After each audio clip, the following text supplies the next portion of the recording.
Welcome, TLC family. Well, the title of today's Bible study is Let It Go and Let It Flow.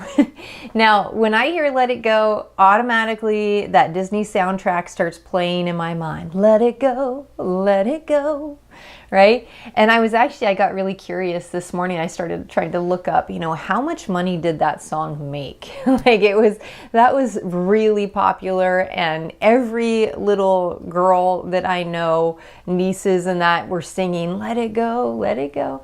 I'm thinking, man, this is a really, really popular song, and the writers of that song made a lot of money, I have to tell you.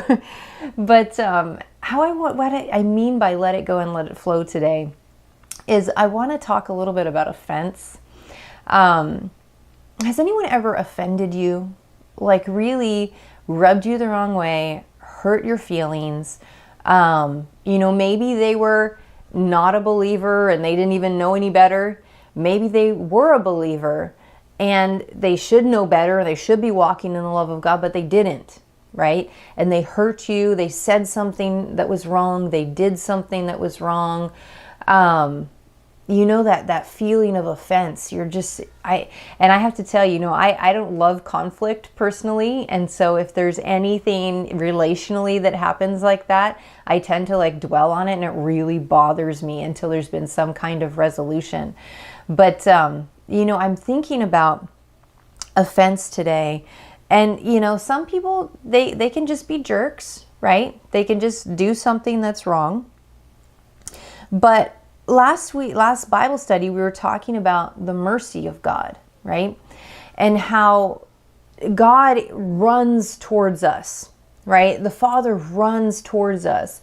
Even when we've messed up, we've missed it, we've made mistakes, we haven't done what we were supposed to do. His mercy abundantly pardons us, right? Not only does he take the punishment away, but he doesn't even see the sin. It's been taken care of by the blood of Jesus. And that verse in Isaiah said, his thoughts are higher than our thoughts and his ways higher than our ways in this area.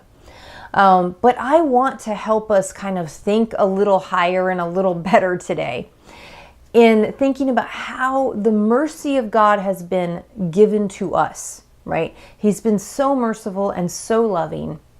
What if we could do that for other people? What if we could look around to the people who've hurt us, who've offended us, and see them like God sees us, right? God looks at us and he sees his child, right?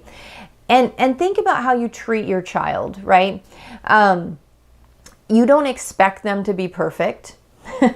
In fact, especially when they're younger, they're going to make mistakes, and you're going to have to mold and correct them, right? And discipline them when necessary, and teach them how to be the person that they're supposed to be.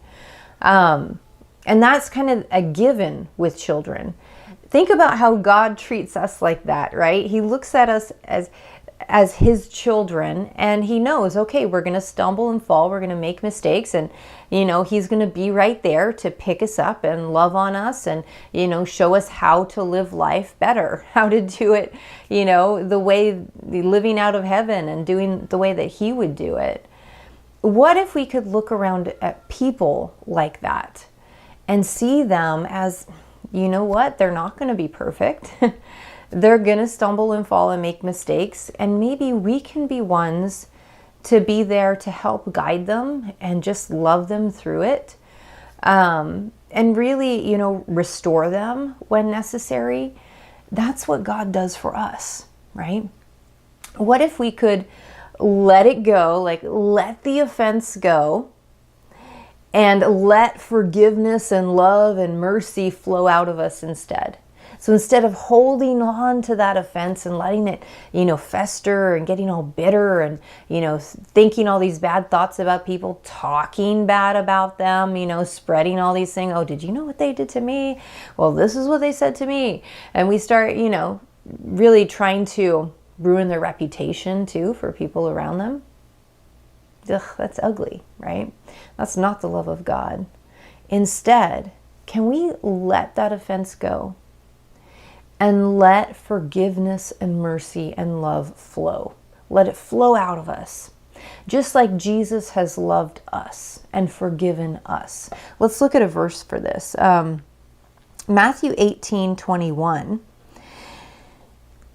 Peter comes to Jesus and says, Lord, how often shall my brother sin against me and I forgive him? Up to 7 times? Right? I'm wondering who rubbed Peter the wrong way, because he's thinking about this like, okay, how many times do I have to forgive someone? I think 7 is more than enough. That's a pretty big number, for this one person. If I forgive them 7 times, I think at that point I should be able to cut them loose and say, whatever, I don't want any part of you anymore. What did Jesus say? Jesus said to him, I do not say to you up to 7 times, but up to 70 times 7. That's a lot larger number than what Peter was thinking. Therefore, the kingdom of heaven is like a certain king who wanted to settle accounts with his servants. Now, to illustrate this great forgiveness, Jesus is telling a story to Peter. Okay, let's pay attention. Therefore, the kingdom of heaven is like a certain king who wanted to settle accounts with his servants. And when he had begun to settle accounts, one was brought to him who owed him 10,000 talents. That must have been a lot of money. But as he was not able to pay, his master commanded that he be sold, and his wife and his children and all that he had, that the payment may be made. This was common practice, right? You don't have the money to pay up, well, you're going to be sold and you're going to have to work it off, basically. And I'm going to sell your family too, and you'll have to pay your debt that way. The servant therefore fell down before him, saying, Master, have patience with me, and I will pay you all. Then the master of the servant was moved with compassion. That's a term we've been focusing on for a few weeks now, huh? The master was moved with compassion. And that's a tangible expression of love. So what did he do? He released him and forgave him the debt.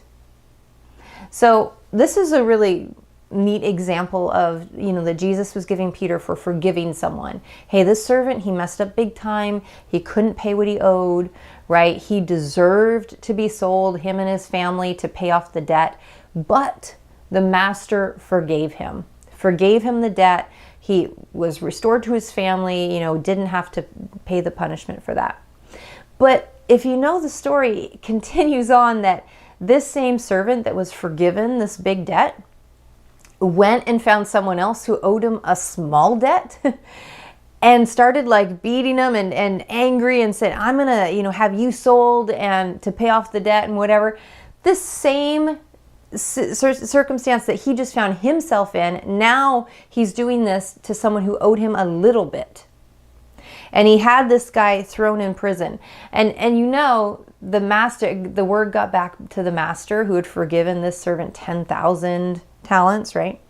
And he said, you've been wicked. I forgave you and you couldn't turn around and forgive this guy a little bit. Now, I think this is an interesting example because, over and over again in the New Testament, Jesus talks about forgiving as he has forgiven us. As we've been forgiven, we should turn around and forgive others. But so many times, like we get fleshy, right? Our flesh gets riled up by what people say to us or do to us, and we just want to make them pay. But did God do that to us? Did he make us pay for our sin? No. Instead, he afflicted his own son, Jesus.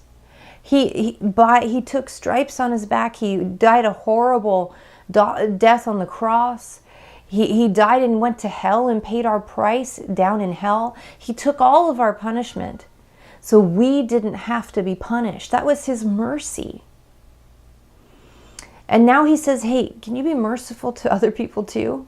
Like I've been merciful to you. These are my higher thoughts and my higher ways, is to show mercy and forgiveness. Let that flow out of you instead of trying to make people pay. Instead of trying to make them, aware of how hurt and upset you are by what they did. Can we let that go and let forgiveness and mercy and love flow? Yes, you can. You can do it. I'm telling you right now, you can do it. I think about, what did that person do to you? And how does that compare to the sin, your sin, that Jesus bore the punishment for when he hung on the cross? It doesn't even compare. So I was talking to my brother Jordan the other day, and he and I are very similar personality-wise. I would describe it, if you are familiar with the study of personalities, as melancholy choleric is our personality. And we have very high expectations for ourselves, and we push, and we go, and we want, we give 110% all the time. So then we kind of expect that from other people, right? We look around, we're like, well, why, you little lazy bum? Why aren't you giving 110% too? And we could easily be critical of others, just be nitpicky and, expecting this really level of perfection from people around us. And what happens, right? Not everyone is the same. Not everyone has the same personality or motivation, and they don't have to either. They shouldn't be. We can't all be the same like that. And there are definitely negative sides to being so driven and ambitious and that kind of thing. But people are going to let you down. They just can't live up to those crazy high expectations, nor should they. And so, my brother and I were kind of joking that, we're both pastors. We're in the business of people, right? And you have to fight that natural tendency to be critical and judge and, have all these expectations. Instead, we need to look at people with love, right? We need to really, like Pastor Luke has a shirt that says, walk in love. Right? And I always wonder every time he wears it, like, oh, make sure you're loving people, because it says walk in love on your shirt, right? That's pretty, you got to hold yourself to that. And he does. He's very, very loving. But we need to demonstrate this love that God had for us to other people. And that may not come naturally to you, like on a natural personality level. Like you may not want to have all these kind little conversations with people and just, make them feel appreciated and comfortable and loved. But should you? Yes, you should. And you can. John 13:35 says, "By this all will know that you're my disciples, if you have love for one another."